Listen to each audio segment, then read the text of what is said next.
how have you been? I've been pretty good. Had a nice weekend. Got to do a little relaxing, do a little cooking, do a little shopping for groceries and wedding stuff. So, yeah, it was a nice getaway from the everyday grind. How was your weekend? It was pretty good. I mean, I worked Saturday, because of my current work situation, which has been kind of draining me dry.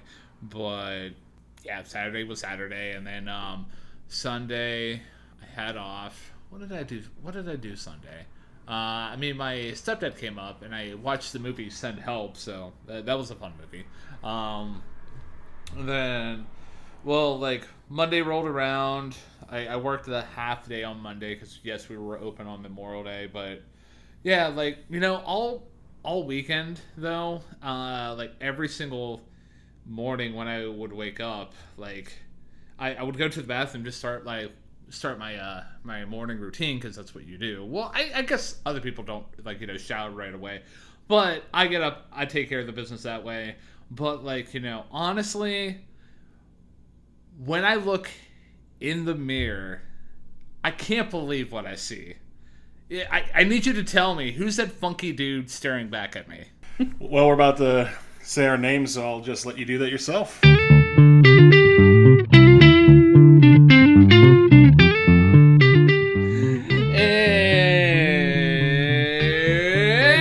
welcome back, everybody, to the best music podcast on all sides of planet Earth, because we say so.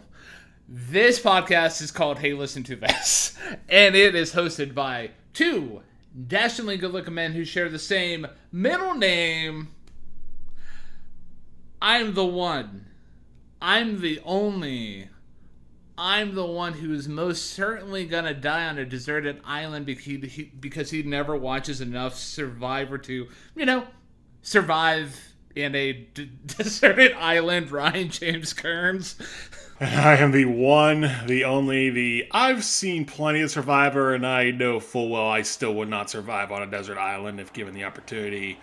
Matthew James Durzik. And for those of you who don't know what it is that we do here on Hey Listen to This, every week me and Ryan gather together to talk about an album of songs, and we may pick the album based off of recency, personal preference, cultural relevance, or any type of combination of the three. And when we pick that album, we talk about it, we listen to it, and then we discuss with each other what we like, what we don't like. We go through each track line by line, note by note. And at the end of every episode, we give the album a full rating out of 10. We recommend an album based on the album we just talked about from our own personal libraries, and then we pick another album to start the cycle anew. And because I don't know much about hockey, as it turns out, Ryan has been in the captain's chair for the last couple of episodes. So once again, Ryan, I ask, what did we talk about last week from your side of things on Hey Listen to This? So last week we started a mini-series, and that mini-series had one goal. And that goal was for us to, decide between, ourselves here, what album from Weezer's catalog is the best. Now, for those of you who are out there and wondering, no, we are not going to go through a deep dive of every single album by Weezer, because this is not a Weezer podcast. That'll be 3 years from now. But there are two albums in Weezer's catalog that any I guess rock music fan, Weezer fan would put up for contention, and it's a little bit of a debate in the Weezer sphere. And those two albums are the Blue Album and Pinkerton. And last week we went in chronological order because Matthew picked Blue at the end of the Justin Bieber review. That kind of rhymed. I like that. But yeah, so therefore, by logic, we covered the Blue Album last week, and yeah, prior to going into that review, man, I knew that the Blue Album was a massive, massive multi-platinum debut that basically turned four nerdy guys from LA into, like, rock royalty overnight. And, post review, I could see why. Like, I knew of the big songs going into the review, and I knew that I enjoyed them. And there was plenty enough, like, fun moments outside of the big songs for me to really sink my teeth into. And I was able to really see how that album was used as a boilerplate or inspiration for alternative rock, and even, like, for a lesser extent, like, emo rock going forward. The album that we're talking about today is going to be leaning a lot more into that emo rock. But before we dive into that album, and I give an overview, I'm going to flip it back over to you, Matthew. What are your thoughts, feelings about last week's review, and are you excited to talk about Pinkerton today so we can finally determine once and for all what is the best Weezer album? Yeah, my thoughts on the Blue Album, I'm pretty much kind of right there with you. Like, I went into it knowing just the barest of bones about not just that album, but Weezer as a whole, and it took me a couple of tries, but the more I listened to it, the better it got, and I very much appreciated not just the big songs off there, but a couple of the ones that were sort of left in the cracks, I considered to be some of the better songs on the whole album. So yeah, I too can understand why these four nerdy guys from SoCal became a bit of a household name in the 90s and further on. And for those of you who wonder what our full thoughts on the Blue Album are, whatever you want to, whether it's right now or at the end of this episode, you can go listen to our full review of the Blue Album by Weezer. But as Ryan said, our journey with Weezer is not yet complete. There is a back half, and boy, what a back half it is. Let's talk about some Pinkerton, huh, Ryan? Let's do it. Yeah, man. And talk about, like, a little bit of a 180 in terms of, like, rock sound from going from the Blue Album to Pinkerton. Like, today Pinkerton is widely considered to be a masterpiece. It's the ultimate cult classic, dude. The record that, accidentally birthed the blueprint for the entire 2000s emo explosion. Bands like Dashboard Confessional and Jimmy Eat World, Saves the Day wouldn't exist without it. It basically took what the Blue Album did and stripped all of the ironic detachment of the, like, 90s alternative music at the time and replaced it with raw, like, like, basically heart on your sleeve, for better for worse, Japanese fetishes. Like, we'll get into those themes later on. But did you know that this album wasn't always loved? I did know that. This was not initially received as a welcomed follow-up to the Blue Album. A lot of people did not like it, and they were wondering what the hell happened, and even their own head of their label, Geffen Records, David Geffen, said, yeah, I don't care if people in the underground love it. We're not about the underground success. We're about the above ground success. We want people to see our success. And you didn't bring us that, so you failed. So yeah, not everybody thought that this album was as good as a lot of people consider it now. I even saw I didn't read either review, but I saw that Pitchfork originally gave this album a 7.5, and in later reviews gave it a full-on 10 out of 10. So that's a pretty hard swing from years gone by. But yeah, this is, I would say that the first word that comes to mind with this album is polarizing.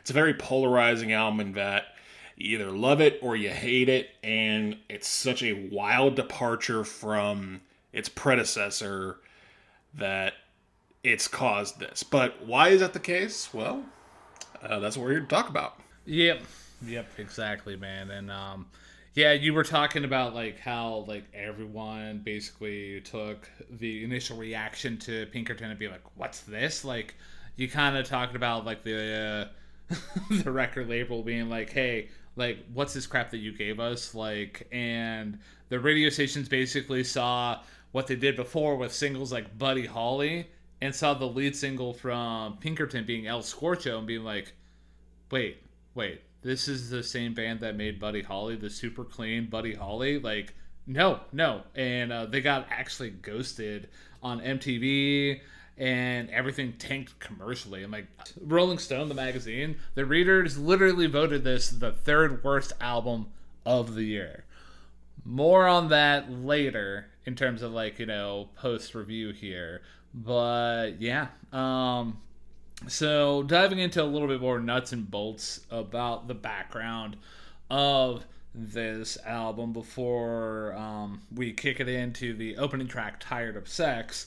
Because, for those of you who are kind of paying attention, we did the Blue Album last week, and in that review, we did the proper overview of Weezer themselves and what led them to, create and record the Blue Album. So, therefore, by logic, if you want to get that whole picture, you know what to do, dear listener. Go back one episode and check it out. There's timestamps for everything. It's not going to take that long for you to get the full picture.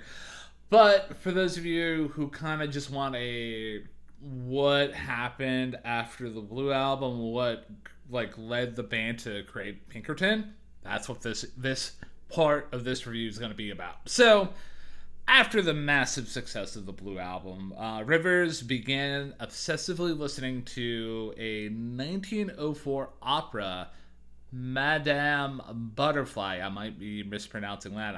I apologize. The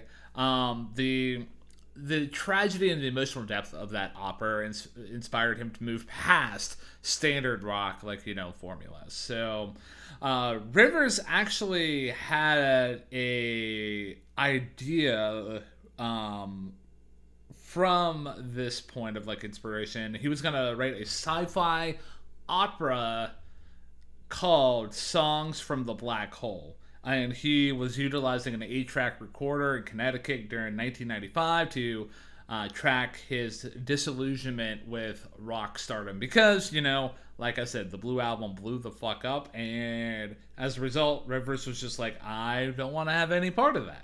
So, in April 14th, 1995, Rivers Cuomo had a surgery, and that surgery was to lengthen his shorter left leg. Sidebar here. Fucking wild concept, because I could never imagine going through life and being like, oh wow, I'm uneven. Maybe I'm always uneven and no one's ever told me. I think I'm pretty even though. Somebody would have told me if that was the case, man. But yeah, so at this point in 1995, Rivers was basically sequestered into a hospital bed, heavily medicated, and, keep in mind, he was disillusioned from the rock stardom that came from the Blue Album, so his songwriting took a very dark and kind of a little bit of an interesting turn. At some point in 1995, he enrolled at Harvard to study classical composition, which for Rivers Cuomo makes sense because he kind of seems like a music nerd, so I could see that wholeheartedly. So, at Harvard, he was completely isolated from his rock style life. He famously wrote in his admissions letter, "You will meet 200 people every night, but every conversation will generally last approximately 30 seconds, and then you will be alone again in your motel room." Yeah, again, if anybody wants to have an encapsulation of Rivers' disillusionment with rock stardom, that's basically the thesis statement right there, because I mean, it's pretty self-evident. At this point, Rivers felt incredibly lonely. So by May of 96, Rivers said, you know what, doing a sci-fi rock opera called The Songs from the Black Hole, maybe a little bit too ambitious, so I'm gonna axe that. But the songs that he was writing at the time became an exposed look into his loneliness, frustration, and what he called his dark side. So, and then from there, Pinkerton was birthed. So, yeah, that's a little bit about like what how Pinkerton came to be from the transition point of the Blue Album, what Rivers went through personally, and then we kind of went over a little bit of a background of like the history of Pinkerton, of it being like a little bit of a commercial colossal disaster. So yeah, before I give my thoughts, feelings about Pinkerton itself, I'm gonna flip it back over to you, Matthew. Have you listened to this record prior to doing this review? What's your history with Pinkerton? Are you ready to just finally answer the question? What is the best Weezer album? I mean, it's obviously make believe, right? No, my thoughts about Pinkerton. I had not listened to this album before this review, and ultimately I feel I remember a while ago, I forget how long ago, I want to say it was at least a year or two ago, you and I were chilling at your place, and we were just throwing up some YouTube videos, and somehow along the way I saw a video you posted about how Weezer was considered one of the darker albums of all time. And that's about as much of I knew about Pinkerton heading into this review. But I knew enough to know that it was considerably different than the Blue Album and isn't necessarily seen as a widely accepted or widely exposed type of rock album. And what's crazy about it, just hearing you talk about how dark this album is and how much this became sort of a pastiche for Alienation, is that you think back to 1994 when the Blue Album came out and how immediately after there seemed to be a complete halt of rock music, or at least hard rock music, from the grunge era, because Pearl Jam, they were still doing their thing, but they were kind of fading out. Nirvana, we all know how that ended. Alice in Chains was still doing their thing, but they were getting a little deeper and they weren't as commercially successful. And the big rock from that on, I mean, maybe you could consider Green Day in that category. Maybe you could consider... there wasn't a whole lot of hard rock on the airwaves. Maybe the early Foo Fighters, maybe. But ultimately, like, you think of the mid-90s... Like, the big album in 95 was Cracked Review by Hootie and the Blowfish. Like, they were the guys. Like, it was Hootie and the Blowfish, and not in the same category as a Weezer or a Nirvana or a Pearl Jam. And thinking about that now, it's kind of funny because people were thinking, okay, well, if grunge didn't work, and you get this adult alternative thing with, Smashing Pumpkins, Counting Crows... maybe there's something here with Weezer, and then they just come out with Pinkerton. Everyone's just like, actually, we weren't expecting that. You want us to play this on the radio? What's going on?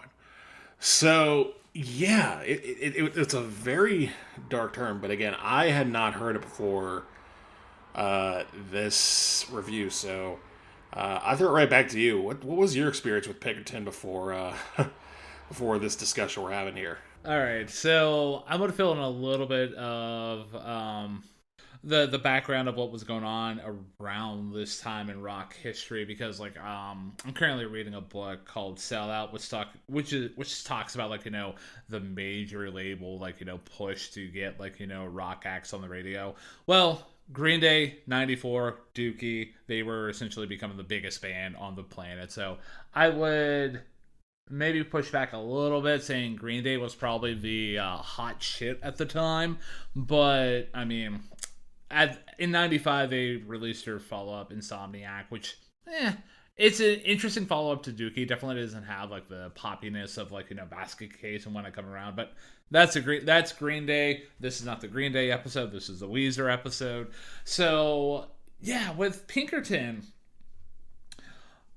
I was first introduced to the album through the lens of like, dude, yeah, man, well, Pinkerton, that's the true Weezer. That's the good shit, man. That's a good cushion orange juice, man. That's what you need to get into. Because if you don't like Pinkerton, you're not a real Weezer fan. Which I'm like, okay, cool. I think I listened to it like a handful of times, like passively, never really like sinking my teeth into it. Then after I got into Weezer, thanks to the likes of like playing Rock Band with my high school friends, I kind of explored a little bit more of the singles within Pinkerton. So songs like Falling For You and El Scorcho, like I knew of those songs prior to going into the review. So I've had experiences with those songs, which I will detail later on my thoughts and feelings about both of those songs. But yeah, dude, like, I just, out of all the albums in Weezer's catalog, this is the one album that I've never really properly sat down with, and I couldn't be like, I can, like, really tell you what's going on in more than 3 or 4 tracks. I mean, like, yeah, the Blue Album is exceptional in its own right, but I think within Weezer's catalog, like within their discography, like I'm tended to like gravitate and like have more of their later albums in my rotation. So like their early stuff is a little bit of a blind spot for me. So for better or for worse, we are crossing off a hey, listen to this bucket list item for me because I've always wanted to dive into Pinkerton, and what a better way to like really answer the question in that, is Pinkerton the best Weezer album? It is a very interesting question because there are some out there that will say it's easily the better of the two. Some will say that the Blue Album is the better of the two. Some might even pivot in another direction because they have not just released 2 albums, they released several, and someone may have a wildcard pick of their own. But for our purposes, it's either the Blue Album or Pinkerton. We've done the Blue Album. It's time to do Pinkerton, and Ryan, I say we jump right into it with the first track off of Pinkerton, which is Tired of Sex. Oh, man. So before I dive into the track and my dissection about it, it's something that me and Matt agreed offline, dear listener, in order to kind of keep the mystique of like what our overall rating is gonna be for Pinkerton. We are gonna do something that we've never done here on the Hey Listen to This history, in that we're not gonna reveal any part of our hands, whether we have a top 3, a bottom 2, a bottom 7, a top 1. Bottom 7, that would be rather intense. But we're not gonna reveal any sort of like track rankings until after we give that final number, man. We'll do like just a general like what our top and bottom tracks would be if we had any. So yeah, that being said, Tired of Sex. Yeah, dude, this is a completely different Weezer than what we got in the Blue Album, like right away. Like, I really kind of, like, I talked about the Pixies' influence in the Blue Album in that episode, and here you really get that Pixies' influence 100%. Like, I would go on record, which I guess I am right now, and say that first chorus is so heavily Pixies coded, it's ridiculous. Like, you get that great build up to the final line where Rivers asks why he can't be making love come true, because like within the context of the chorus, like he's saying like Monday night I'm making Jen, and like he goes on through the rest of the week swapping out like different names for different women as to allude that he's experiencing different sexual partners, but he can't get that real connection that he's almost like emotionally climaxing on in that chorus. And the way that he transitions out from that bar to just those yelps, like I am very much here for time in and time out. Now getting into the instrumentals, the bass line in the verses is incredibly groovy, fuzzy, and distorted. Matt Sharp, the bassist here, he got that like sludgy sound by using a vintage Galen Kruger amp paired with a Russian Sovtek big muff pedal. This is essentially a tone that indie musicians still obsess over to this day. And also, like, we get a Moog synthesizer here, which I was just like, that's a highly unique touch. Like I'm not sure how I feel about it. Honestly, it's just there, and I'm like, oh, okay, kind of changing things up here a little bit. Cool, cool, cool. I love how the guitar adapts that melodic motif that the bass laid down earlier in the track. Eventually, like as the track progresses on, and the second chorus handles that, like, that motif beautifully. And also I enjoy how Rivers swaps out different names to make the frustration feel more incredibly real, because he doesn't say the same names in the second chorus as compared to the first verse. So yeah, that was pretty cool. Guitar solo here is fantastic, and the ending of it, features an awesome, fake out before the band just returns for one last jam.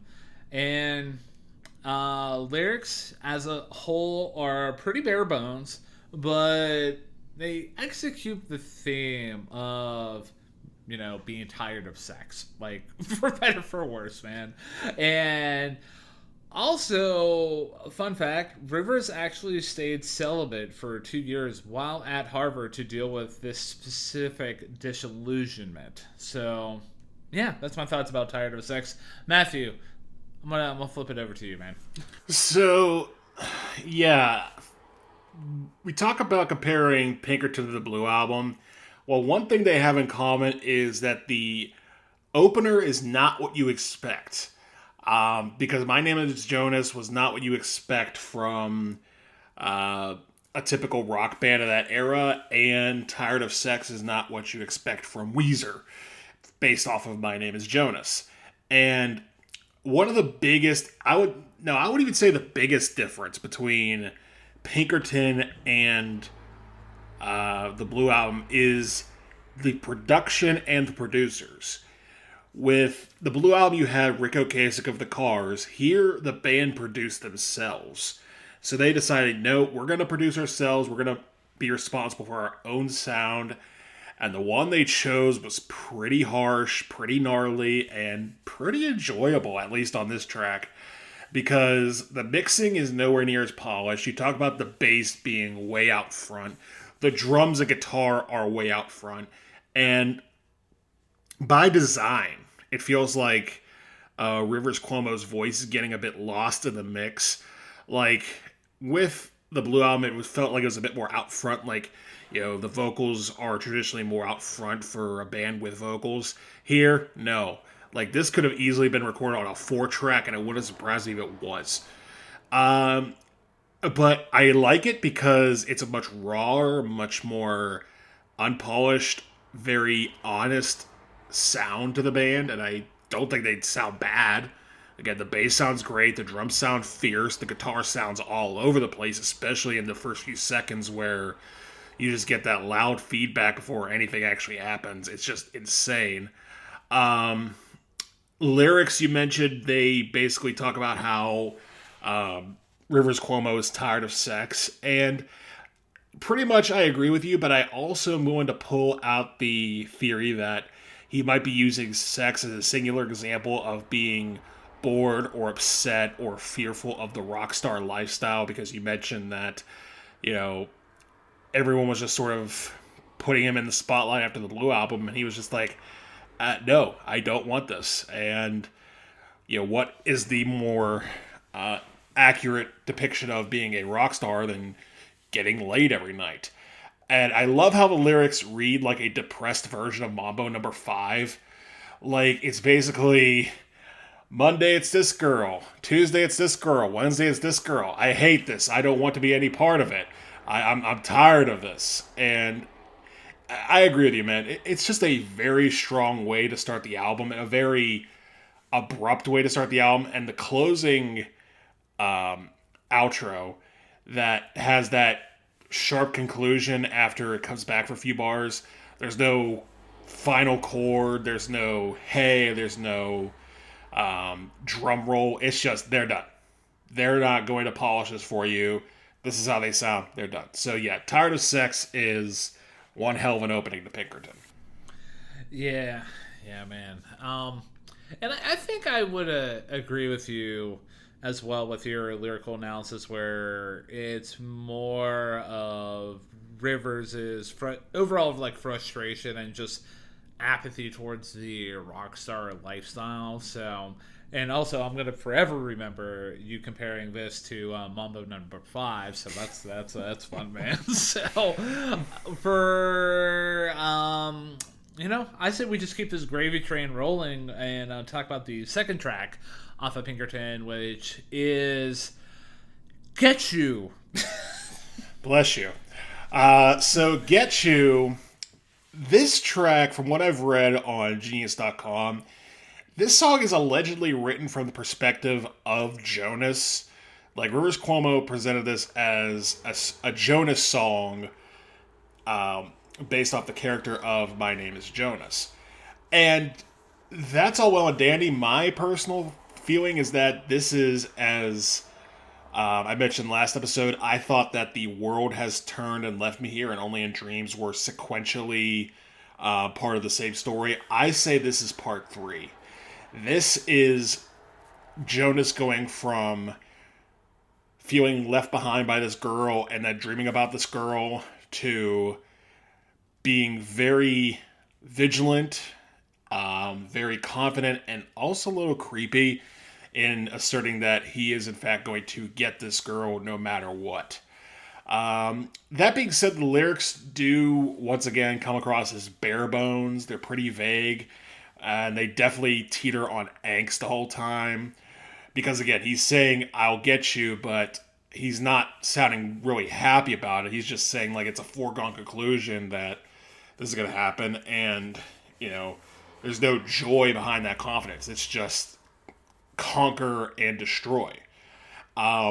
Once again, the instruments are right out front and very loud, as are the vocals too. Like, even though the vocals aren't produced to be like out front, they're very much out front just on sheer willpower, especially on that chorus, which is just very powerful and very it's weird. It's very angry when they say get you, but the way that it's laced with the harmonies and little do-to-dos that are in there, like, they're trying to showcase that pop style that they had on the Blue album, but in a much rawer, more ironic sense.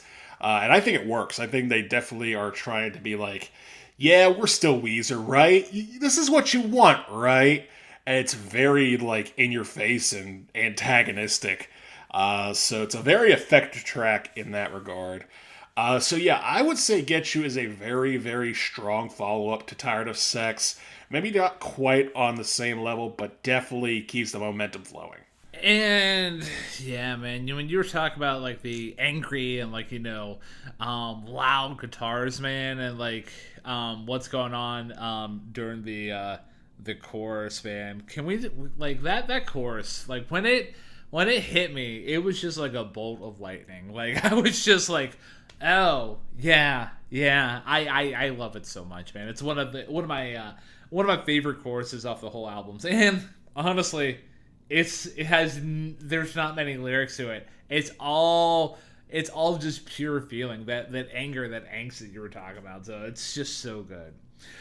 Getting into some nuts and bolts about the instrumentation as a whole. This is the first time, like, I know I talked about Matt Sharp's performance and his tone that he had in Tired of Sex in the previous track, but here he has a lot of good, like, bass parts throughout the whole track here. Like, it was one of the first tracks of, like, a few in Pinkerton that I was just like, oh, okay, cool. I can always get down for a good bass part because, like, typical instrumentation, like, drums and guitar, like, especially guitar tends to take the lead, but, like, whenever, like, other members do excellent parts. I want to shout it out.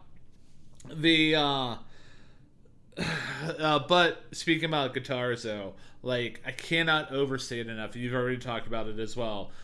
How massive those guitars sound. Like at the start of the track, like the revs that you get and like the little flares that you get at the start and in between verses are just so good. Like it's pure musical candy for my ear holes throughout. The ending of the track is absolutely brilliant for me, where you just get the band completely ripping through the track in terms of like an instrumental jam, and you get a kind of a dual vocal approach with Rivers just groaning through the mix, which is an interesting statement for me to make, but that's what it is. Like he's basically moaning. So yeah, it was a really great way to end the track, and I do have a lyrical highlight here overall. It's literally like the first set of bars that you find within the track, which is in verse 1. You get the bar, "This is beginning to hurt, this is beginning to be serious, it used to be a game, now it's a crying shame." That's basically him to a T, basically being like, hey, I used to have a nice fun relationship with this thing called music and being a rock star, and now it's killing me. Like that's basically what he's saying there. So yeah. And the only other thing I got to say about Getchoo is like you kind of alluded to the fact that this was told from the point of view of Jonas from My Name Is Jonas.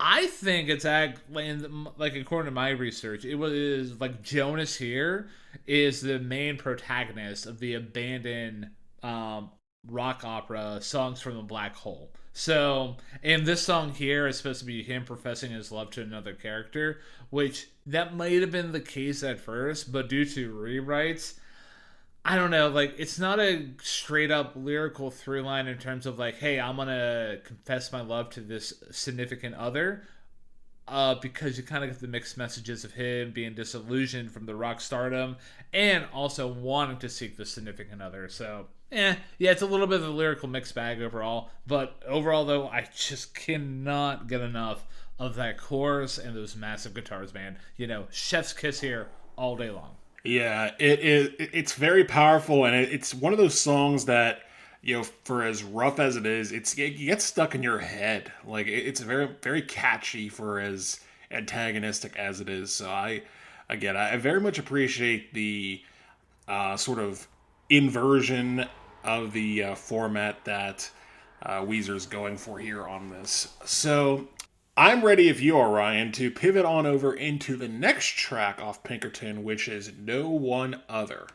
So, yeah, man, No One Other. Great opening with this track here. Like, you get the moment where Rivers just gives a sharp yelp right at the start. Like, okay, that's a lot of fun. And then like, you know, shifting into a different time signature with No One Other, moving into like a 3/4 time signature is a brilliant stylistic choice in my opinion, because yeah, like we've gotten, like, you know, a couple different flavors of rock so far within Pinkerton, but to that, for Rivers to shift everything over to 3/4 time, that's kind of showing off his compositional chops that he's learned at Harvard. So hats off to him. Well, he kind of already knew that because we saw that in the Blue album. But, you know, pivoting back over to Pinkerton, the guitars here within No One Other, like, you get some fantastic licks in the verses. And then in the second verse, things get stripped back instrumentally to make the guitars more clear and separated in the mix. And I almost feel like that was a little bit of like a flex, like overall on the compositional front, the production front. So yeah, the song overall, No One Other, details a deeply toxic and codependent relationship with a drug addicted and unfaithful partner. The person telling the story in the song recognizes the immense strain within this relationship, but stays solely out of a crippling fear of isolation.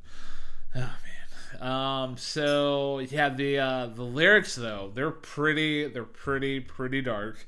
The lyrical highlight that I had, which basically kind of encapsulates that fear of like, crippling isolation, is found in verse 2, where you get the bars: "Nobody knows me like her.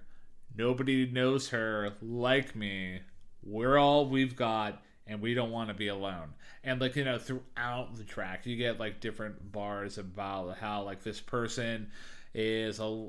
a liar, or she does drugs that really scare him, and she's got a tattoo and 2 pet snakes. So like, it just seems like not a good time. But again, this is codependency to a T. So yeah, not much else other than that. I mean, it's a decent song, but yeah, kind of, I don't know. Yeah, it's a decent song. It's a good album, cut off the record, like a deep cut, if I could categorize it as that. Yeah, so to me, I agree that the guitars sound good once again, but I also noticed that things tend to sound relatively the same from a sonic front for the third straight track in a row. Not that it sounds bad by any means, but it's starting to feel like, if not for the switch into 3/4 time, which I do recognize is, again, a bit of a flex, and basically them saying, hey, we could still do the waltz stuff too, like we did on that first album. Remember our first album? You remember it. It's nothing like this one. If not for that, this track would probably fall right in line with the first two. And lyrically speaking, I agree, it's pretty bare bones once again, although the fun fact I took away from this is that it's probably the most positive song on the record so far.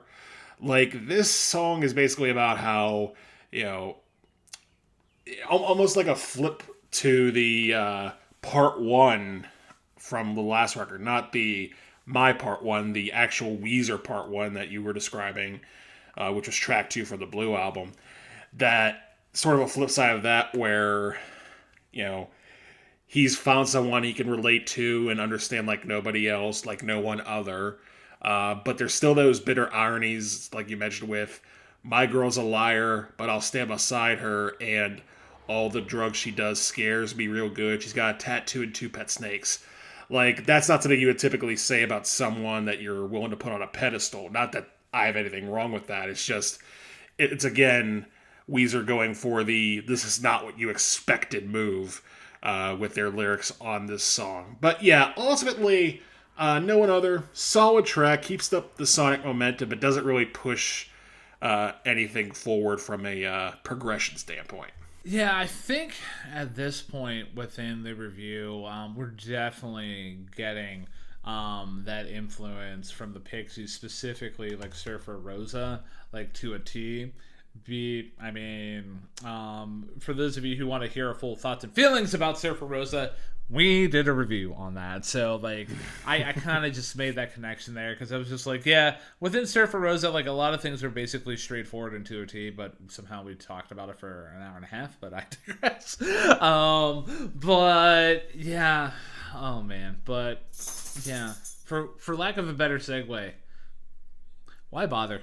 Why bother? I don't know. I can't think of a better transition than that. Why bother?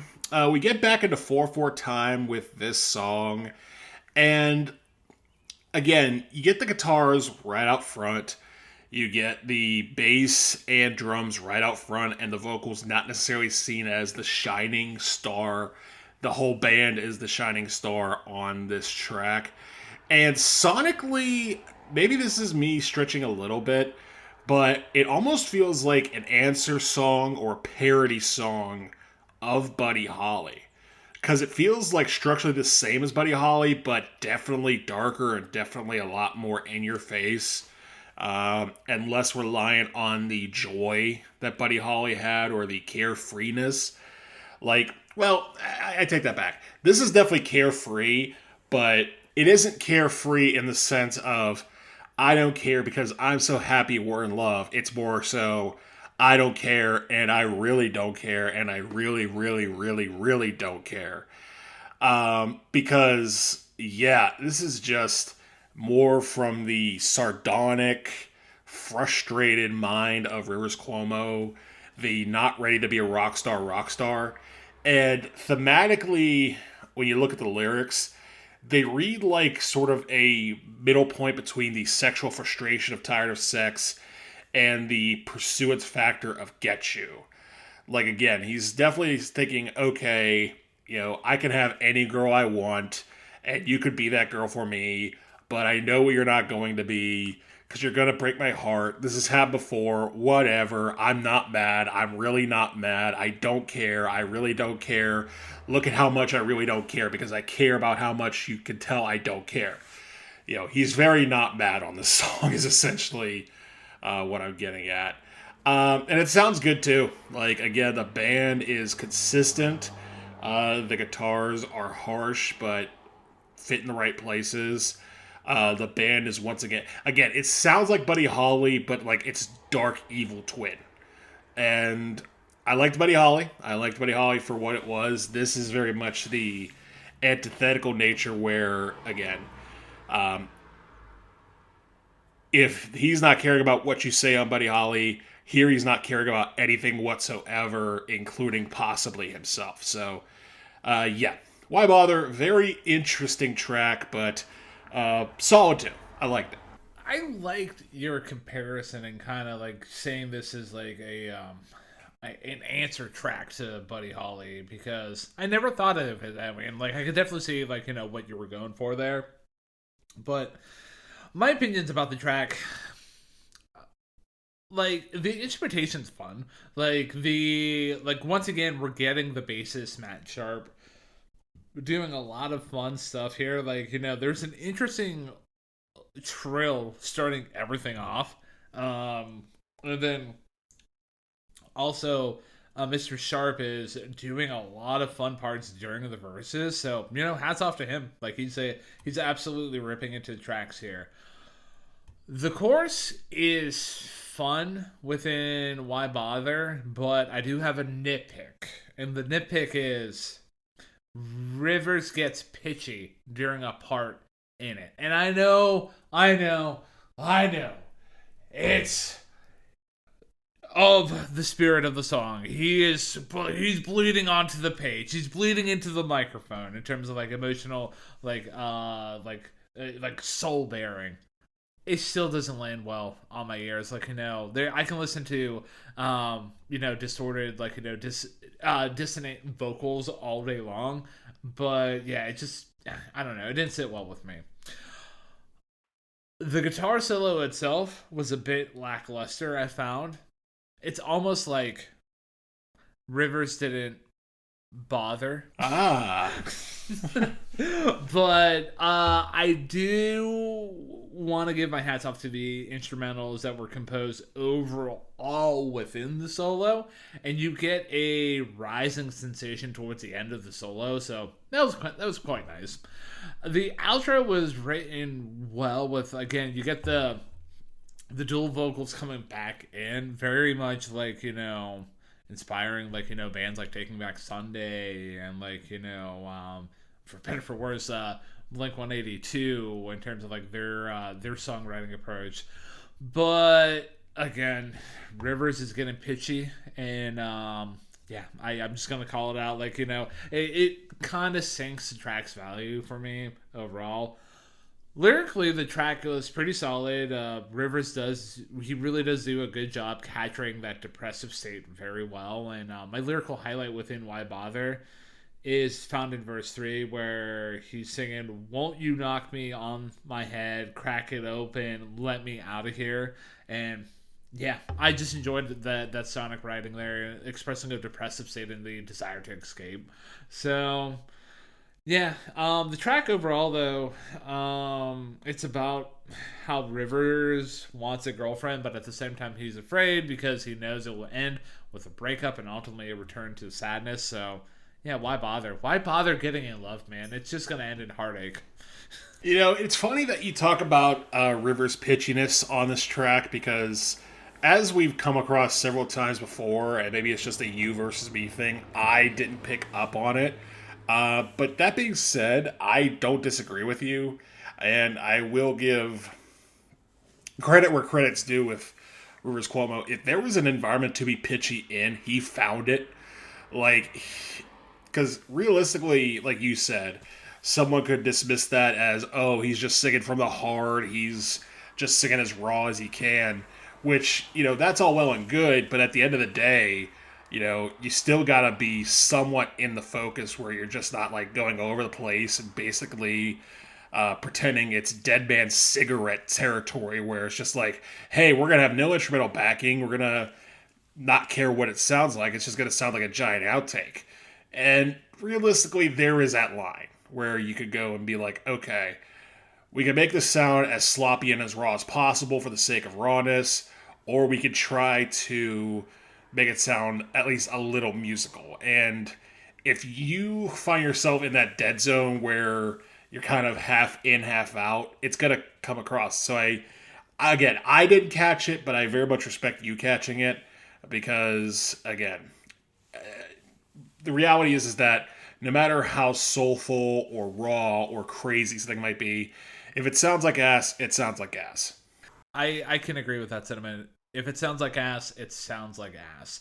So transitioning over to the next song here, which is Across the Sea, man. And oh man. So with this track here, I'm gonna give a little bit of a background about what's going on in this track, and then I think it's gonna flesh out my full feelings. So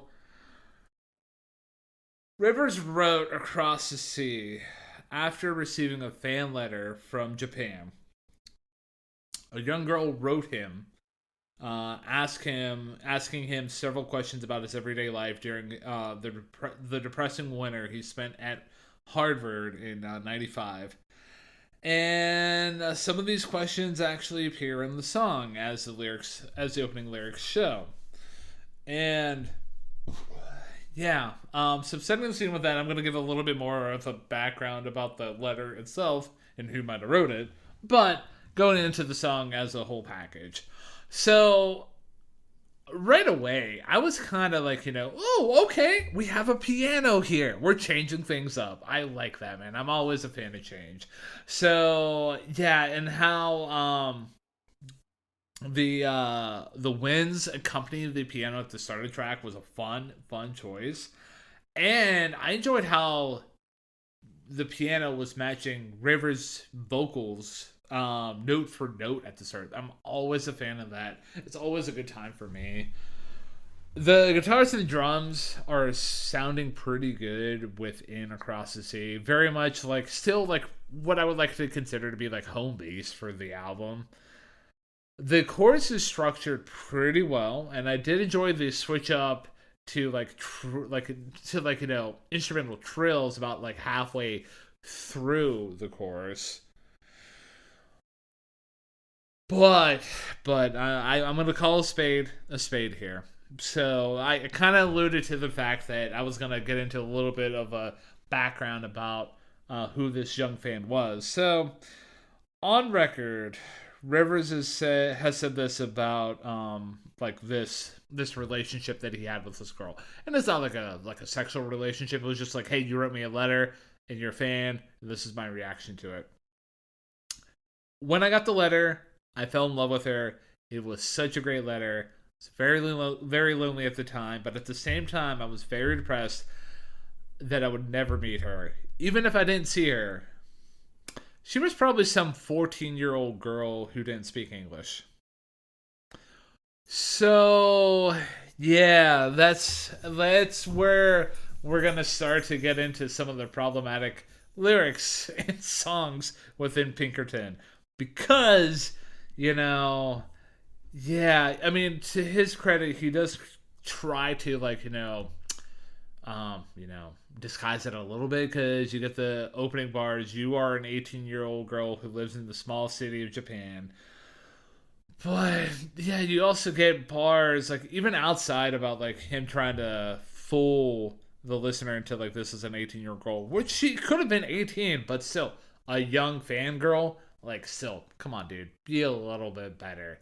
But in the chorus, which have problematic lyrics. Why are you so far away from me? I need help and you're away across the sea. And then in the verses you get I'm not even gonna read like the second verse because the dear listener out there, if you want to like see a disaster of a verse, like just go read the second verse of Across the Sea and you're gonna see what I mean. Especially where he's telling what he's gonna do to the envelope that this girl sent him in that letter. Cause what the shit, dude? Like, yeah, like it just completely blew my mind. Outside of the lyrical disasters, though, I did enjoy the instrumental jam after the second chorus. Like the band executed a very nice build to the bridge, and the bridge was interesting. You get bars about how Rivers shaved his head to be a monk, thinking older women would like him, which is an interesting thing to think about.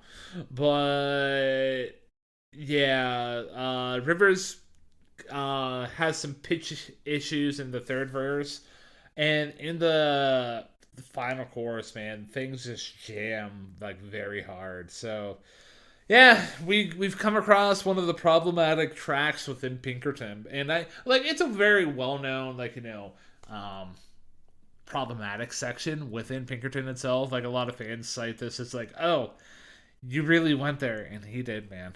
Yes, yes, he did. And whether or not he should have, I am right there with you. I'm on the team you shouldn't have done that because I'm not going to dive too much into the lyrics. I think you did a good job of explaining them as best you could without, using any information that could be used later on with really bad intentions. But my only response is that if Rivers Cuomo is trying to pass that off as some sort of innocent pen pal type of relationship, the problem with doing that on Across the Sea and placing that as your middle track of the album, because this is track 5 of 10, is that you have spent the first 4 tracks losing that benefit of the doubt. You are no longer the innocent guy. You are the lethargic, apathetic, don't care who I sleep with, don't care what their name is. I'm tired of everything, tired of you, tired of being who I once was. You're that guy now.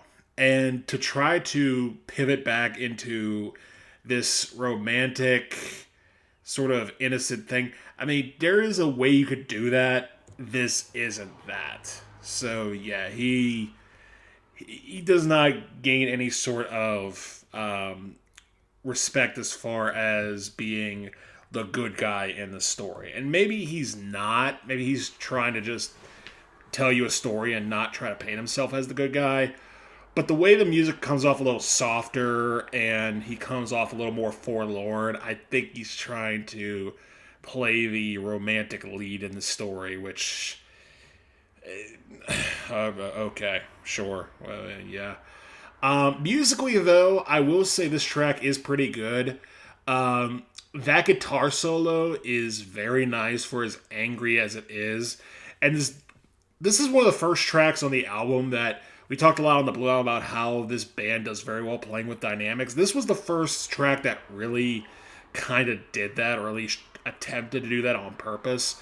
And it works, especially during that bridge. I love the bridge on this song where, yeah, they drop down to a tempo where it's a little out there and then they pick it back up and they just get in for that final rousing section. So sonically, this song is good. If only the lyrics were not what they were. Yeah, yeah, lyrics, man, and we've both been on record saying within the context of music, sometimes lyrics don't have to make sense; they just have to sound good. Well, one, based on the context of like the backstory that was provided with the context of Across the Sea, this is a song with the lyrics supposed to be making sense, and the sense that they are making, it's not good, man. It's not good, but yeah. Before we pivot away from that across the sea and go into the good life, Matthew, I have a question for you. Oh, wow. You are very hyped up about this question. I'm curious. What you got to ask me? Oh, man. Why are you so far away from me? No, just kidding. No. No. Honestly, though, the question that I have out there for you is that if the dear listener out there is really just enjoying our discussion about Pinkerton by Weezer in our quest to decide if Pinkerton is truly the best Weezer album out there, and they want to help support what we do on a week in, week out basis, that way we can keep pumping out some more episodes for them to enjoy. What are some ways for them to help show us some support? Maybe connect with us on different platforms, and if they really, really, really, really want to be the son of man and get that Phil Collins review in the pipeline, what is one way that they can, submit that listener request out there? The son of man. I was not expecting that. To answer your question, good sir, the first thing that they could do to help us out is they can keep listening on to Hey, Listen to This, and the way they can do that is by following us on their favorite podcast platform of choice, because we're pretty much anywhere that podcasts are available. Pocket Cast, Apple Podcasts, Spotify, and YouTube. We upload our episodes every week to those platforms. And if you're on there and you like what you hear, follow the guidelines of those specific platforms. Subscribe to the feed, subscribe to the channel, give us that thumbs up, give us that 5-star rating, leave a comment, tell us what you thought, the typical social media thing. Speaking of social media, by the way, if you're listening to an episode or you're looking through our back catalog and you're thinking, okay, I know someone who likes that band, and they've covered that band, but I'm not sure who that person is, or if there's multiple people, or I really like this episode so much that I'm going to share it with the world and see what they think of it. Well, good news is that we are on social media as well. We are on the likes of Facebook, Threads, Instagram, and Blue Sky. And if you're looking for us on those platforms, you can either type our name into the user bar, which is Hey, Listen to This. Find the blue logo with the black microphone and find us the traditional way. Or if you're looking for the shortcut, the modern route, our username is ttheylisten. Again, that is ttheylisten on all social media platforms. If you're looking for us on YouTube, that is how you can find us there too. Last but not least, if you want to reach out to us directly, but you do not know us directly, and you don't feel like licking any envelopes for reasons we don't want to talk about, do not worry, because we have an email address that you can simply use your keyboard to reach us at, and that is ttheylisten@gmail.com. Again, that is ttheylisten@gmail.com. Again, if you want to leave us some positive feedback, some critical feedback, or as Ryan said, just unleashing from your system the request to do a Phil Collins album, because we've done listener requests in the past, not Phil Collins, but we have done them, and we would love to do that again. So to recap, you can reach us at ttheylisten@gmail.com. ttheylisten is where you can find us on social media with the likes of Facebook, Instagram, Blue Sky, and Threads. And if you're looking for our episodes in general, you can find them on YouTube, Spotify, Pocket Cast, Apple Podcasts, or wherever your favorite podcast platform of choice is. And as always, to those who have done this so far through our first 120 plus episodes of this show, thank you. Again, we're not sponsored by any major podcast network.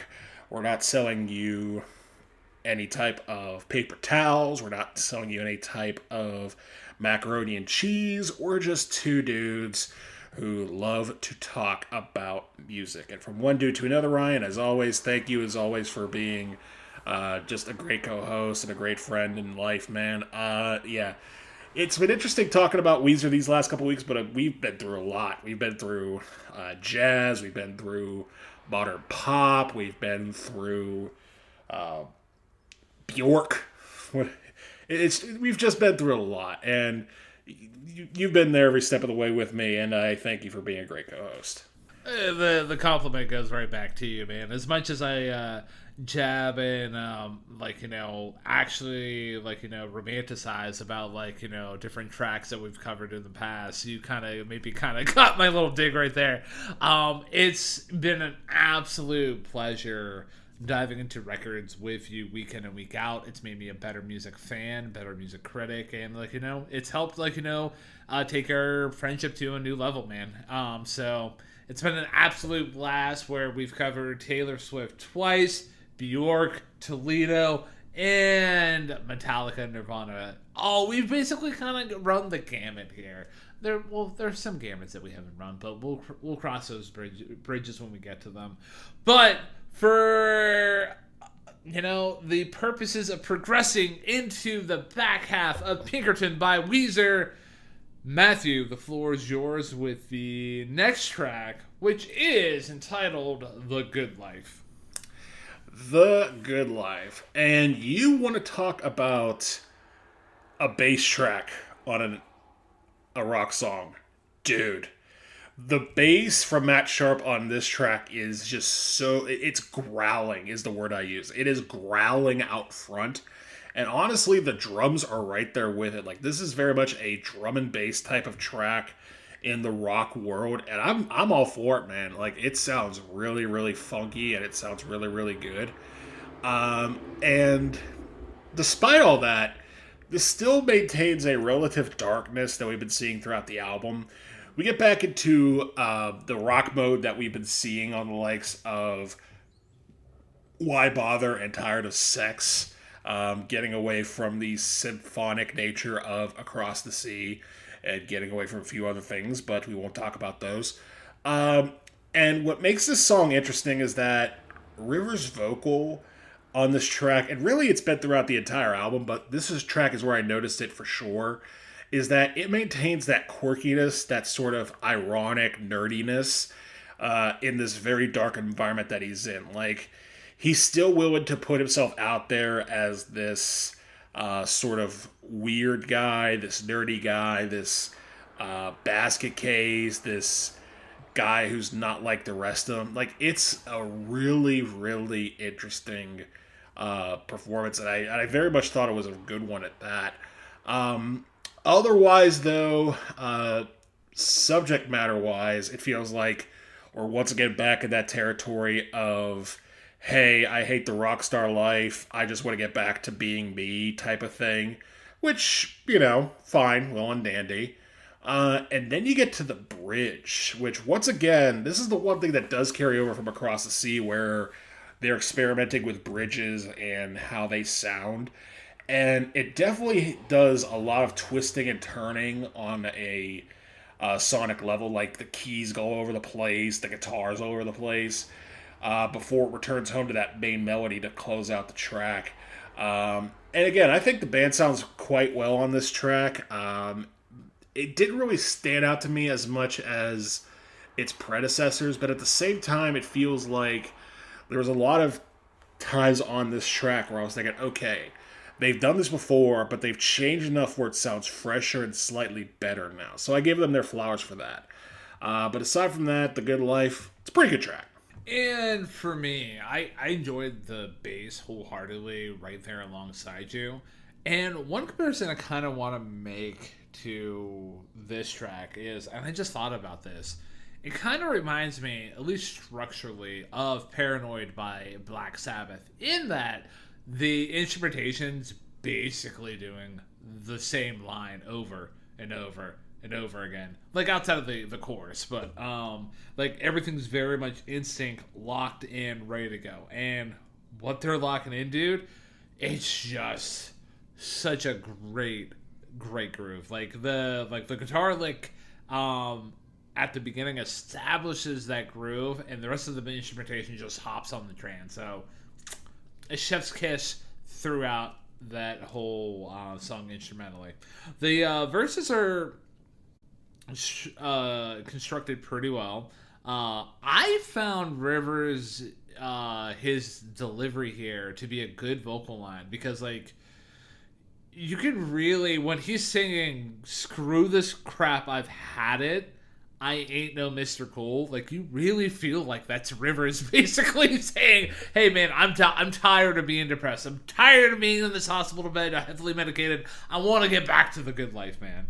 So yeah, like the way that he's delivering the vocals emotionally is just really really good. One thing I will say about the vocals is just you get that second vocal coming in, like towards like like the back half of like certain sections in the song, and the timing's just slightly off, and it drives me a little bit off the wall. Outside of that though, the chorus is just a good time. Like it's basically Lay's potato chips in a chorus where like it's such a strong, it knows what it's doing. It's just so good. Like Rivers really and the band as a whole can really write a good chorus when they're really in their pocket because the melody here is just again so strong.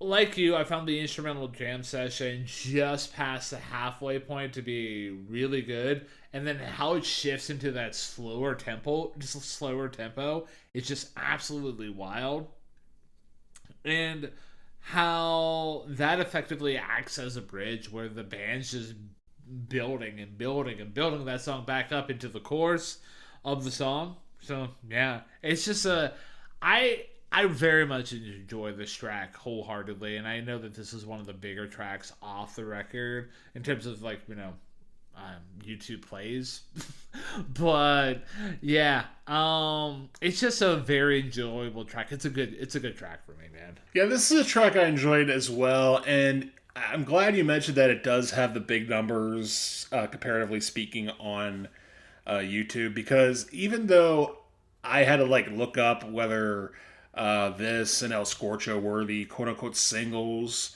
off this album, it definitely felt like this was a single. Like, really, we haven't had that with any of the other songs beforehand because there was just something that was a little too off-putting or a little too raw and aggressive. Here it feels like there's still that aggressiveness there, but it does feel like it's steering a little bit more towards being somewhat pop-friendly. So I very much appreciate it for going for that. And it's a good listen, too. And there's a reason that it maintains that listenability so many years later. But for lack of a better transition, it's time to turn up the heat with the next track. So much so that we are going to go full El Scorcho. Ryan, your turn. Oh, man. Man, this song, it's wild. Like, and you know that coming right out of the gate because that guitar lick at the start really sets the mood for everything. So weird, so angular, so Velvet Underground like coded, and the like outside of like the instrumental front really setting the scene. The opening bars from Rivers here really let you know what kind of song this is, and those opening bars here, ladies and gentlemen. For those of you who are not familiar, read as such. Goddamn, you half Japanese girls. Do it to me every time. Oh, the redhead said you shred the cello, and I'm jello, baby. Like, it's just a funny line. I know people take issue and like they might label the half Japanese girls as like a slightly racist slur. I don't see that. Particularly, but I mean, if you see that, I mean, I can respect that. And also the ending of the first verse is interesting because you get again the use of second vocals, but again, like the timing's just kind of slightly off, like, and it always irks me every time I listen to it. But dude, can we talk about that chorus? Like, it's just so goddamn good. Like, it's the best chorus on the whole goddamn album. And honestly, this might be sacrilege. It's probably my favorite chorus from Weezer as a whole. it's just so big. And the guitars are just, doing their thing. They're becoming more distorted within that chorus. Moving past that chorus, so the Green Day line, I like the Green Day line, and considering at the time where this was written, like Green Day was like the biggest band on the planet. Like they were being labeled as like the next Nirvana, which is an interesting statement to make. But like for those of you who aren't aware about the Green Day line, the line reads, "I asked you to go to the Green Day concert. You said you never heard of them." And then Rivers like, "How cool is that?" So yeah, yeah. The bridge here within El Scorcho, the bridge breaks everything down and shifts things into more of a hardcore like punk kind of feel, but the intensity of that bridge lessens as it progresses. So yeah, outside of the bridge, though, moving away from that, the outro to El Scorcho is pretty cool. You get the back and forth vocals between Rivers and Brian there. And the lyrics overall, like, are pretty amazing and pretty clever because they're a fun time. Like I already highlighted the Green Day concert, and like this is again like we're getting a lot of lyrics about Rivers wanting to get out of his head and being out of this depressive state. I mean, that's literally in the breakdown. And it's just I can't get over that chorus, man. It's just so fucking good. I don't know how this failed as a well. I mean, I understand how it failed as a single in 1996 as a follow up to the Blue album, but I don't know. It's still an interesting um, um, thing to think about because again, during this time of the 90s, we were still like in the era of major labels trying to push the envelope in terms of like what's going to be the next big thing. And yeah. But one thing I will say about El Scorcho is I do have a lyrical highlight within El Scorcho outside of the Green Day lyric and the opening lyrics, and that's found in verse 3, where the verse ends with, "I'll bring home the turkey if you bring home the bacon." And for those of you who aren't picking up what Rivers is putting down, not only does it sound good as like a concluding bar within the verse, but this is flipping the traditional gender norms and stereotypes on its head because like I'll bring home the turkey, which is something that's more like, hey, I'm bringing home the groceries and everything like that. If you bring home the bacon, where that other person's bringing home like the money. So yeah, that's just a fun, good time. So, yeah, man, El Scorcho, I enjoyed it very much so. How about you, man? Are you does it do it to you every time? You know what? It kind of does. First of all, the very first line I have of my notes for El Scorcho is drums way out front. What the hell is this first verse? Because much like you, I was taken aback by the half Japanese girls line, the redhead with the cello line, and I'm surprised you didn't mention the other thing in that line, which was the shout out to Public Enemy by referencing one of their bars from Don't Believe the Hype, a song we've covered on this show, where he talks about being the epitome of Public Enemy, and I'm thinking, okay, what is Rivers on right now, and why is he going here? And then you'd mention the Green Day stuff, and talk about turkey and bacon, and trying to get his head out of the sand. Like, this is just, to me, this is almost like Rivers Cuomo spiritually, lyrically, and musically trying to get his groove back. Like, this is him trying to be weird and nerdy and trying to just non sequitur his way back to happiness. And I very much appreciate that for what it is. And musically, this song does go all over the place.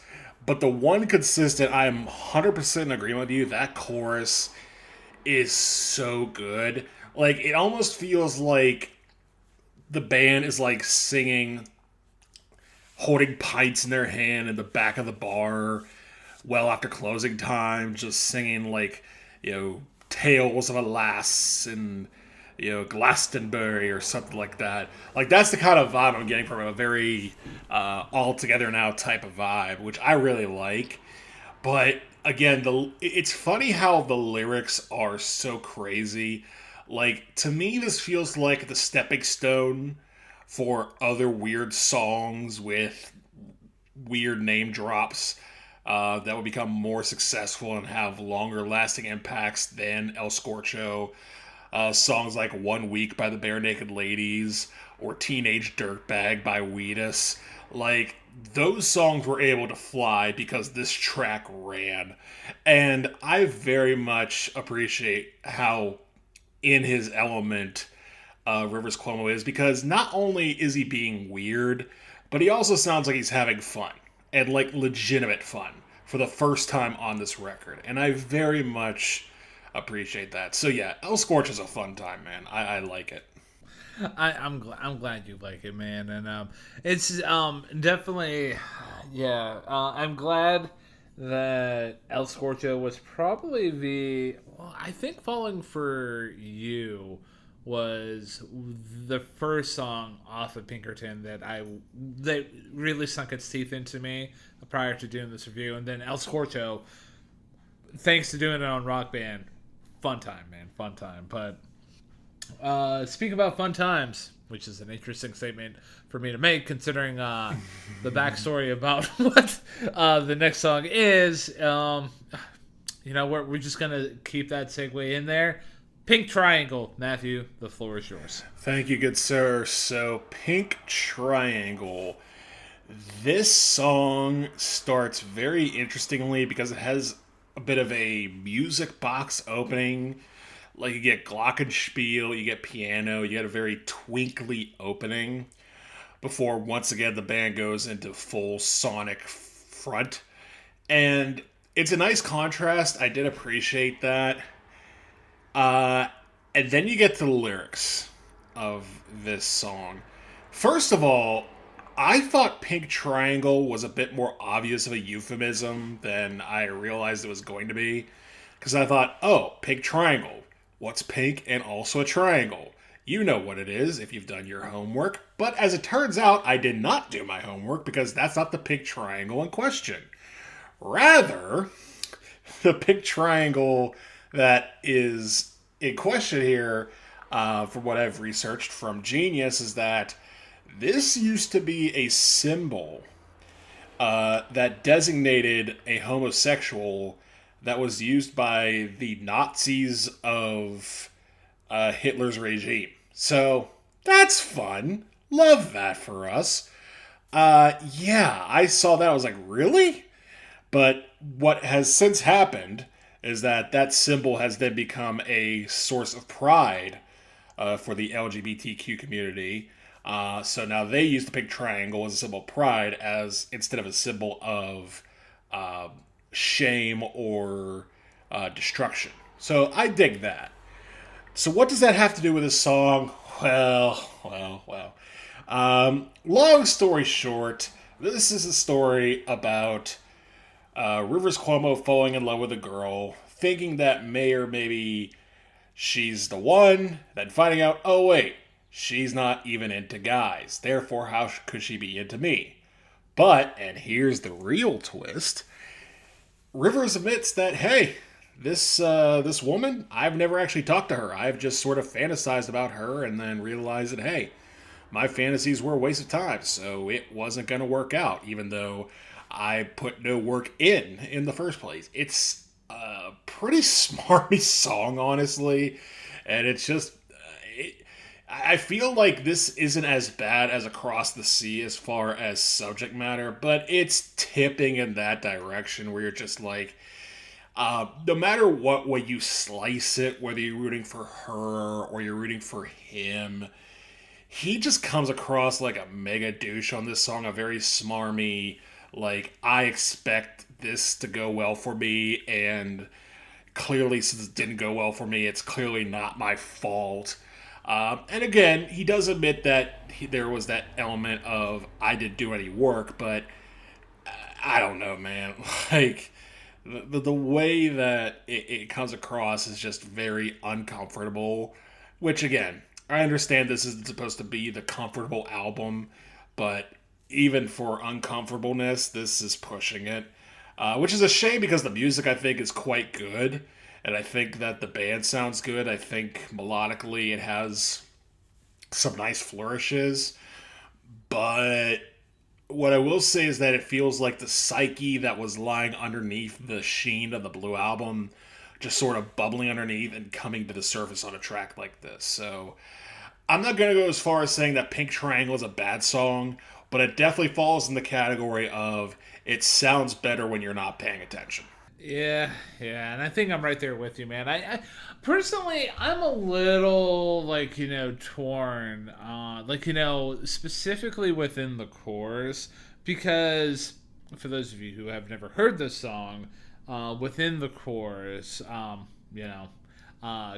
Rivers gives the crux of the song, saying "I'm dumb, she's a lesbian," and also that's a fun rhyme, man. I give Rivers credit with that.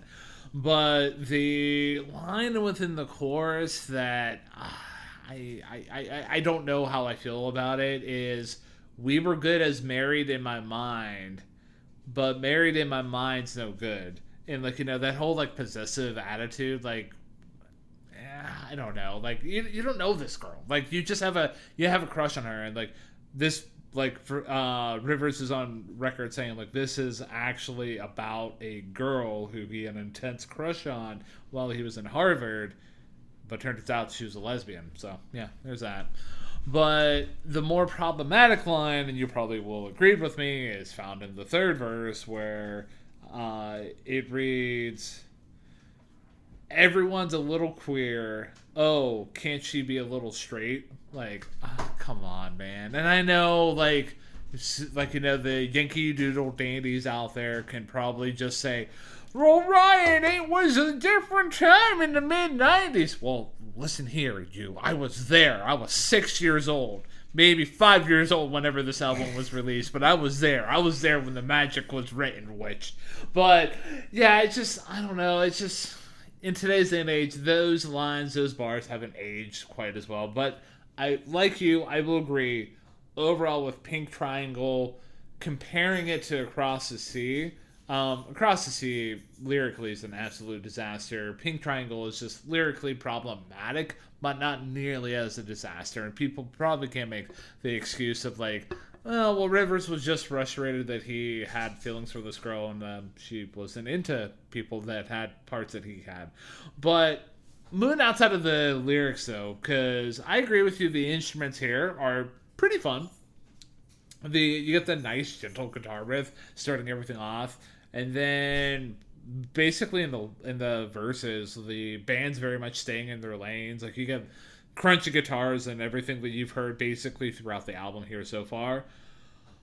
The fun thing that I found within Pink Triangle is you get that slide guitar part, which was a fun touch and basically does stand out within the track. Found that to be pretty fun. The chorus itself on a melodic front is pretty standard. Like, it's nothing too big or anything like that. Definitely not on the bar level of, Getchoo or, El Scorcho or The Good Life, where we get, really good chorus. But it's not a bad chorus, honestly, man. And the way that Rivers plays with melody during the verses is so solid and really plays off well with that slide guitar doing an accompanied feature. So it really adds to the flow of the track. I found the instrumental break within Pink Triangle to be mainly just filler. Nothing really happened there. However, the final chorus is pretty solid. I did enjoy the halftime feel that you get within it, and then it shifts back into the jam that the band has just been playing with throughout the whole song. So, yeah, it's just I agree with your assessment overall, though. It's fine. It's a good track if you're not paying attention to the lyrics. And apparently, this song is viral on TikTok a little bit within the LGBTQ plus community. Just kind of riffing on it. So, but yeah, I think I'm right there with you, man. Yeah, it's a mixed bag because again, the music is very good, but the lyrics are just again. I almost feel like if he played this off a bit more humorously or had a bit more of a wink, wink, nudge, nudge, that hey, this didn't work out, and oh, oopsie, oh well, kind of lighthearted feel to it. It might have gotten away with it, but the tone through again set throughout this album, and purposely so, and for most part to good effect, has been somewhat of a harshness and a bitterness. And in that environment, having a kind of sense of humor, you really got to find a way to pull it off. And I don't think he did. I think this is just, again, comes across more bitter and butthurt than anything else. So, yeah, it's a bit of a mixed bag. But out of that mixed bag into the next bag, the penultimate bag of bags on this album. That being the track Falling For You. And Ryan, the floor is yours to start this one. I'm glad I get the honor of introducing "Falling for You." So, I enjoyed how "Falling for You" basically is a the way that Pink Triangle ends and it shifts into "Falling for You." It's like a seamless transition. That's a very nice touch, man. The the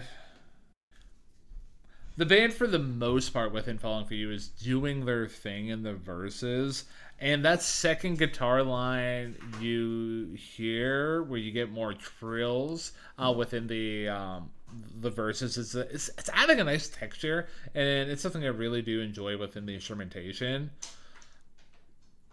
I love how the end of the first verse basically leads into the chorus. It's almost like the equivalent of about to crest over a waterfall, and at the end of the first verse, you're basically about to crest into the waterfall and get sucked down within that chorus. And also, can we talk about that chorus? It's just so good. One thing about Weezer as a whole, when they're really in their pocket, they can really write a really good, memorable chorus. So shout out to the gang for that.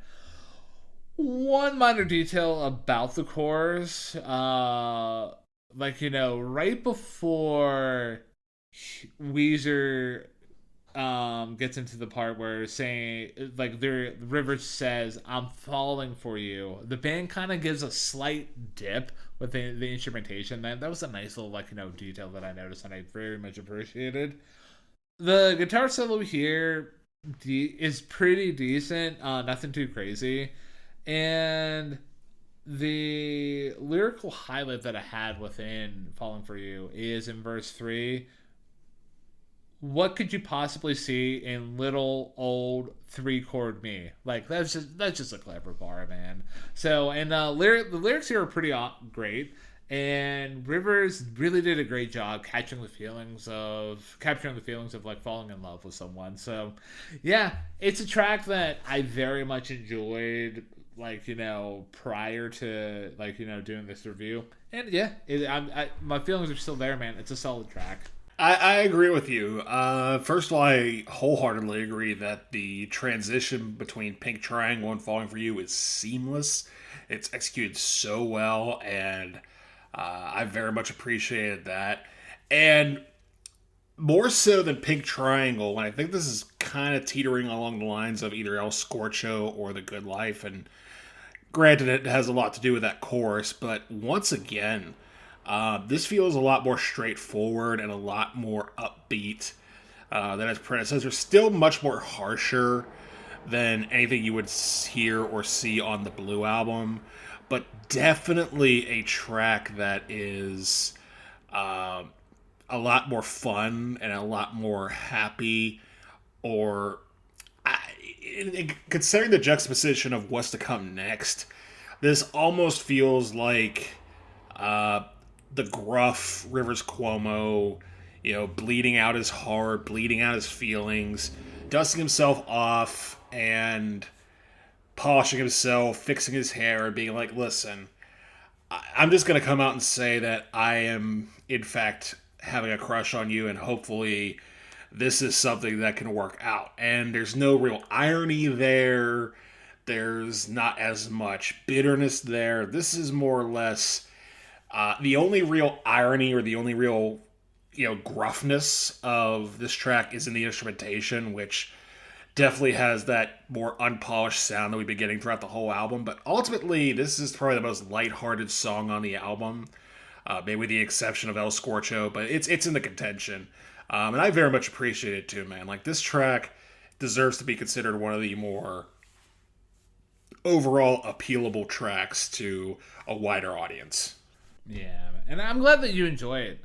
It's definitely one of the highlights of the album for me. Like, it definitely does stand out, and definitely kind of gets away from what we were talking about at the beginning of the review with the Pixies coded stuff, where everything was starting to sound a bit samey here, and Weezer's really just starting to find a little bit more of their own voice within tracks like this. So, without any further ado, man, are you ready to close out this Mamma Jamma here with talking about Butterfly? Yes, Butterfly, the would-be titular track off the album, because, as we talked about, this is inspiration from Madame Butterfly, which Rivers Cuomo was getting into between the Blue Album and Pinkerton. And, dude, this track is so genius because, first of all, for this to be the lone solo acoustic guitar song and for it to come at the end of the album, to me, this is Rivers Cuomo declaring, I'm tired of rock music. I'm tired of sounding like a rock band. And the closer I get to rock, the closer I get to becoming the rock star I don't want to be. So I'm just going to tear all of that down too. So it's just him and his guitar, and that is a wonderful move on his part. And lyrically and spiritually, this is him just crunched into a corner of a room as tightly as he possibly can. Like, he doesn't want to deal with you. He doesn't want to deal with anybody other than himself and his own demons. They are all across this song. His voice is unpolished, and he's not trying for anything other than true feelings on the song. He's not going for irony. He's not going for any type of major, ha-ha, wink-wink, this is not what you expect type thing. Like, he's just being himself on here. Even when you get sort of bitter lines like, I'm a dog and you're a bitch, or I'm just doing what my body told me to do, like, there's still elements of this guy might be a piece of trouble, but he's being upfront and honest about it. And I thought that was, respectable. It was very respectable and very honorable that he would be as honest as he is. And throughout the track, you just get those two words, man. I'm sorry, I'm sorry, I'm sorry. Like, he is trying to flush this monster, this alter ego, this bad part of him out of his system. And you could tell he is struggling. You could tell that he is just hanging on by a thread emotionally, in both his persona as a rock star, his persona as himself. It's all coming to a head on this track. So, yeah, I thought this track was a wonderful way to close out Pinkerton, because he is stripping himself down to just him and his thoughts and his guitar, and it works. I'm basically right there with you, man. Like, the way everything is just, you already illustrated it to a T. Like, everything is like stripped down in this finale here. Like, you get raw vocals, sparse instrumentation, and like when I'm talking about like sparse instrumentation, like, you just get that guitar. And in the second verse, like, you get that arrival, the little hint of that bass drum, which adds like a perfect anchor within the song. So yeah, overall, like, a highly emotional performance from Rivers. earlier in the review, I was kind of criticizing Rivers for getting pitchy during certain parts here. I feel like this is a good example of him, like, walking that line very finely within delivering a good emotional performance and kind of cracking his vocals, but never getting to the point where it's getting pitchy where it doesn't sound good. So, awesome job to him with that. And lyrically, it's written really, really well, but it's incredibly dark, dude. Like the metaphor of pinning down a butterfly in a mason jar only to watch it wither away, like maps perfectly to his lyricism. Like it's really, really intense, and like it's kind of again following a lot of like the subject material and themes that we've experienced with Pinkerton here so far, where we Rivers is like struggling with his depression and his relationship with sex and rock stardom and just trying to find love. I will say I personally take issue with Rivers using the bar, what his body told him to do as a as just shield for an apology, because I'm sorry, be better, man. Don't just say, hey, my body told me to do that, because you know what controls your body? Your mind. And you are the architect of your success or your failures, man, for better for worse. But within Butterfly, though, I did have a lyrical highlight, and that was found in the chorus. And the bar reads, "Every time I pin down what I think I want, it slips away. The ghost slips away." Like that's so fucking haunting, man. And like the way that the whole track ends with that repetition of "I'm sorry, I'm sorry, I'm sorry," like for like it's almost the perfect way to end Pinkerton, where we've gone through the highs and lows. We've had dynamic instrumentation where things are peaking, and now we're arriving at the low point of the album instrumentally, on a dynamic level, but not emotionally. And things are just like, really sinking into like that depressive, dark feeling. So, yeah, it's a very solid way to end off Pinkerton. It really is. And one last thing I'll say before we wrap things up is that you mentioned that the "I'm just doing what my body told me to do" line is not a proper excuse. I wholeheartedly agree with you on that. And I kind of wonder if Rivers does too, because to me, that use of that line, outside of maybe just a typical song perspective, is that he's trying to sort of wiggle his way out of his sorry state one more time. But again, his final statement, his final statement is, again, just "I'm sorry." So at that point, maybe he realizes he has no more excuses, and all I can do is apologize and hope for forgiveness. So I think that is a strong, strong sentiment to end this album upon, especially considering everything that came before it. Yeah, yeah, absolutely, man. And yeah, that was a great way to wrap up Butterfly. And yeah, the dear listener out there might have noticed that we have reached the point of the review where, coming into the review, we've had 10 tracks up, 10 tracks have been smacked down. Scorecards have not been filled out quite yet, because this is a special episode of Hey Listen to This, and we're kind of doing things a little spicy here. So there's only one thing left to say about this review, man. We did it. We indeed did it, man. We traveled through the recesses of Pinkerton and discovered what the album had to offer. So I'm gonna go first in terms of my overall thoughts, feelings, and like my I guess after I give my ratings, I'll give my top my I'll show my hand. So yeah, at the start of this review, man, I talked about how Rolling Stone, the readers within Rolling Stone specifically, rated this album as like the third worst album to come out the year that it came out in '96. Well, kind of like Pitchfork, how you illustrated it in 2004.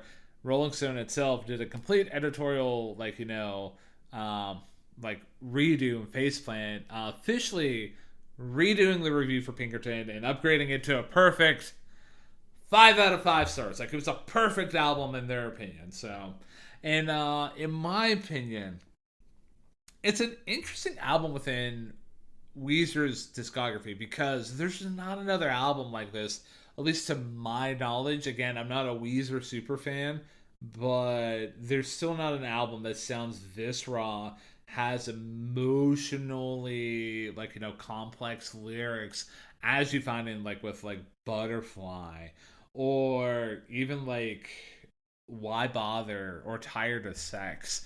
Like, this is definitely a unicorn in terms of Weezer albums where I could be mistaken. Like, there's something else like it. I love tracks like El Scorcho. It's probably my favorite Weezer song, to be honest with you. And tracks like The Good Life or Falling for You, or even like the opening track Tired of Sex, or in the closing track Butterfly. Like, they definitely show a lot of different sides into Weezer. However, tracks like Across the Sea exist, and the lyrics in there I cannot excuse. I guess within Pink Triangle, Catch Me on a Different Day, maybe in a different mindset, maybe I can kind of excuse away the lyrics within there, but those are still problematic lyrics as a whole. So I can't give Pinkerton by Weezer a perfect 10 out of 10. I'm gonna give it a 7.5 out of 10, man. Whoa. Okay. That's a bit of a dip from last time out, I will say. My thoughts on Pinkerton. I agree with you because I really haven't heard too many other albums like this in all of music, let alone anything else from Weezer that sounds remotely like this. It's raw, it's uncomfortable, it's very in your face and ironic for the sake of just being condescending. And I kind of feel like Rivers did all of this on purpose just to flush this out of his system, to completely tear down this wall of expectation so he could start things fresh, he could start things anew, and decide, you know what, whatever you thought we are, that's not what I'm going to allow us to be. And the band applied, and together they put an effort that was consistent, an album that was sonically powerful, a album that was just very, very strong in many key moments. You mentioned El Scorcho, Tired of Sex, Butterfly, even The Good Life are just very powerful in their displays of mixing the littlest bit of pop with the sonic power of rock, grunge, metal, whatever you want to call it, alternative, for lack of a better term. Yes, some of the lyrics are problematic, not just on Pink Triangle and Across the Sea, but even some of the weirder tracks that precede both of them have lines where it's just like, wait, what did they say, and why did they say that? Like "Getchoo," for example, was a very uncomfortable song. But again, this is all by design, and I don't think they're just trying to paint a picture of Rivers Cuomo as this good guy. They're simply trying to paint this picture of him as he was. And it was not a great state. He was depressed. He was frustrated sexually. He was frustrated spiritually. And the most honest thing you could say about this record is that it is, in fact, honest.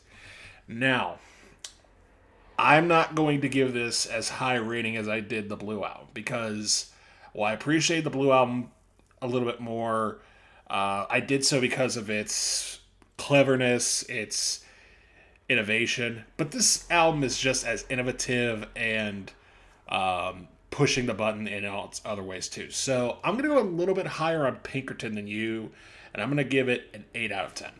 Fair enough, man.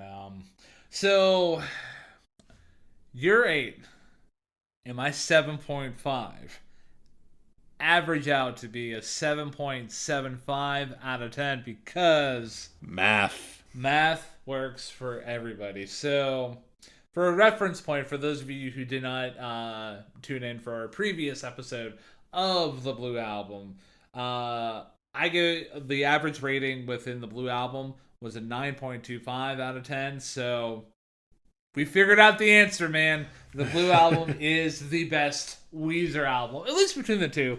And I would probably argue that it's probably their best album.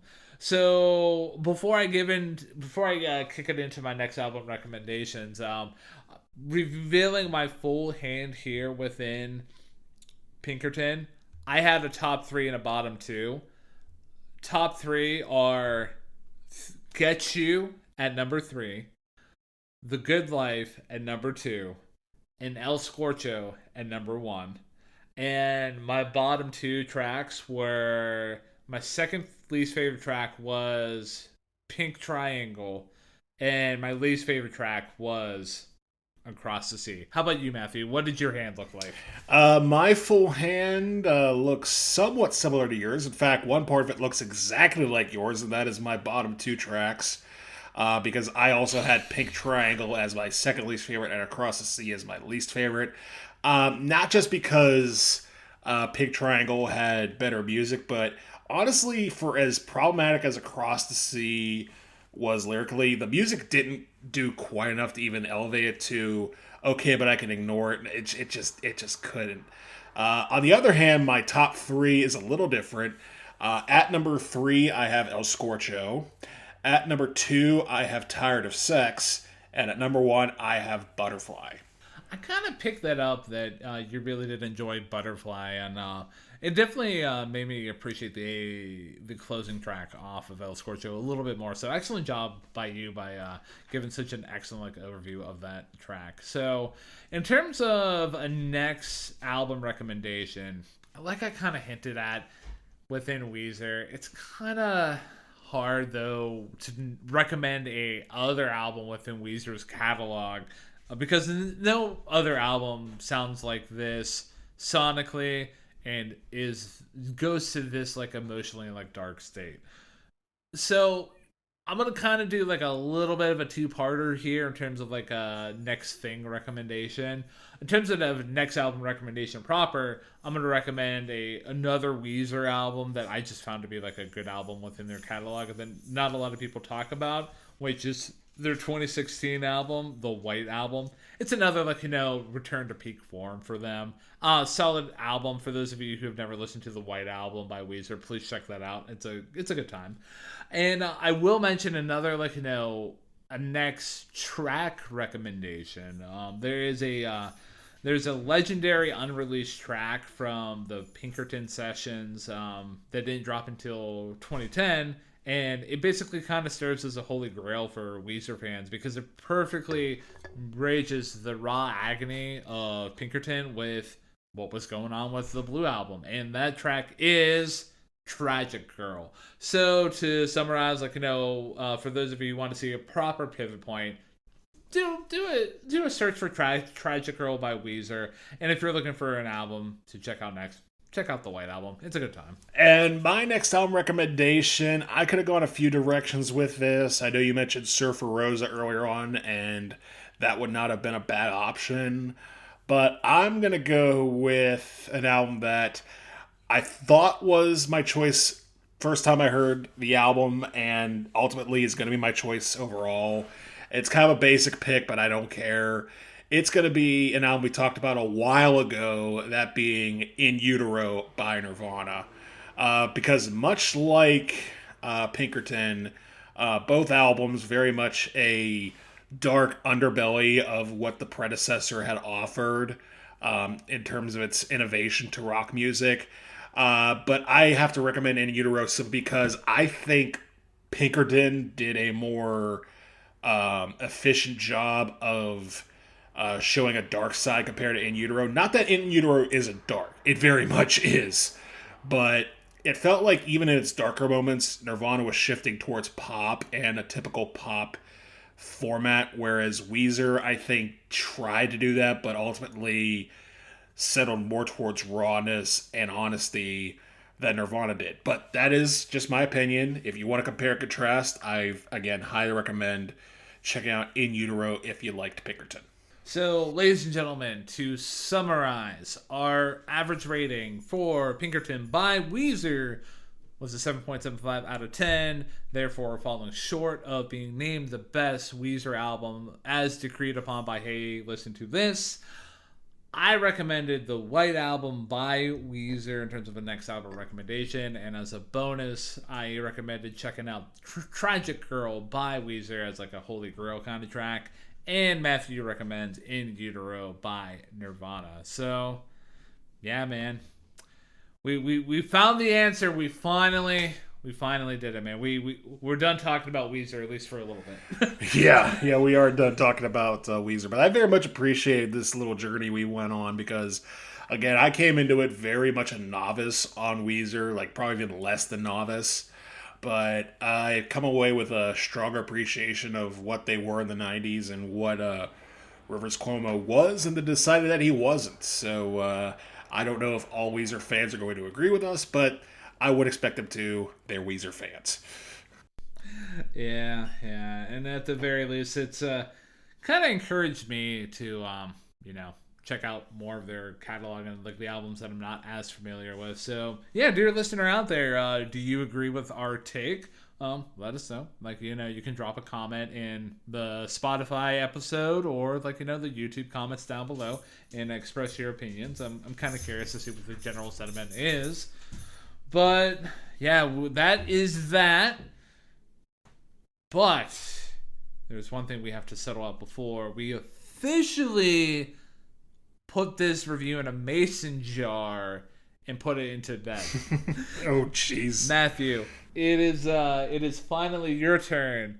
We journeyed through Justin Bieber and Weezer, so I figured it's time for you to choose a review topic, a direction that we're gonna go. So what do you got cooked up for our next week's episode of Hey Listen to This? Well, next week's episode is going to be the first episode of the month of June, and that means it's time to dig through our DEI files and get into some recognition because June is Pride Month, and we're going to be spending the month talking about acts that originate or have association with the LGBTQ community. And Ryan, I will be picking this first one, and I will give you a little bit of a basis of what's going on. We're going to be heading to England. We're going to be heading to the year of 1972. But which direction we go from there is going to be based on your choice of two planets in our solar system. Are you ready? Oh, I am so ready, man. I kind of got an idea where we might be going, but I just made me imagining things. What you got cooked up for me, man? Okay. So your two options are going to be planet Earth or Mars. Oh, Mars. All right. I definitely blew my load with that one, but that's okay because I am very interested to talk about this album. And for those of you who slightly live under a rock, I will show my full hand here. We're going to be talking about the rise and fall of Ziggy Stardust and the Spiders from Mars by one David Bowie next week. Let's fucking go! David Bowie's finally entered the chat here on Hey Listen to This. I'm so fucking excited. Woo! Oh man, I have unleashed some worms here, and I am very excited about this too because this one's been a long time coming. Oh yeah, absolutely. Whenever you kind of showed your hand and you said Mars, I'm like, okay, I'm not even gonna think about it. It's Mars. Mars is the answer because I wasn't even I'm kind of curious about what Earth was, but Mars. Like when I saw that, I'm like, David Bowie, yes, let's go.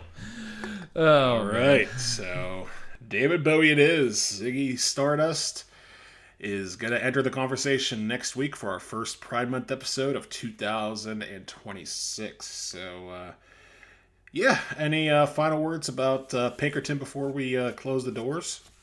For the dear listener out there who was privately hoping for us to prefer Pinkerton over the Blue Album by Weezer.